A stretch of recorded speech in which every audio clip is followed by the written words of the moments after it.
In one of the Catholic high schools I used to teach in, there was a picture of Jesus in the entranceway of the school that had this truly bizarre effect.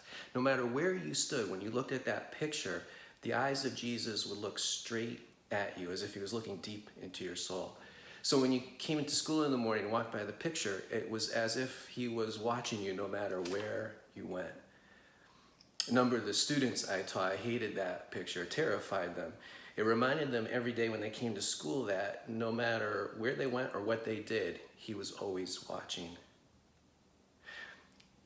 That picture points to a profound truth about who God is. If God exists at all, then by definition, God is omniscient, all-knowing. In other words, he's constantly watching. He sees everything that we do, everywhere we go.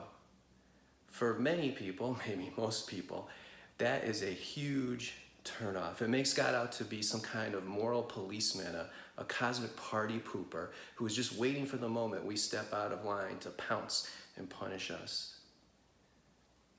Christopher Hitchens, before his death a few years ago, was one of the leading so-called new atheists.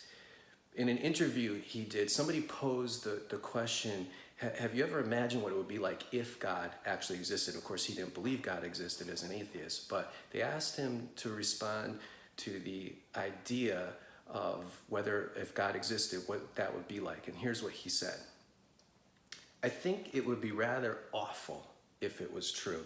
If there was a permanent, total, round-the-clock divine supervision of everything you did, you would never have a waking or sleeping moment where you weren't being watched and controlled and supervised by some celestial entity from the moment of your conception to the moment of your death.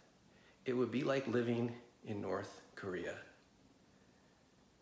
The reason many people reject God, the reason many people become atheists, is because they think of God in this way. They think of God as some kind of a celestial dictator, a tyrant, who's only interested in imposing his will on us, taking our freedom away, diminishing us, and making us miserable. It's kind of like a zero-sum game. You know, the more you have to give up to God, the less you have. So if God demands 50% control of your life, then you only have 50%. If he wants to take 75%, then you're only left with 25%. If that's what God is really like, I don't blame Christopher Hitchens or anybody else for rejecting him. I would too.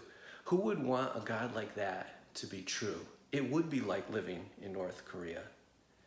In fact, many atheists, because they reject what God isn't, are a lot closer to who God really is. They've taken a giant step forward to the true God by rejecting the God who isn't.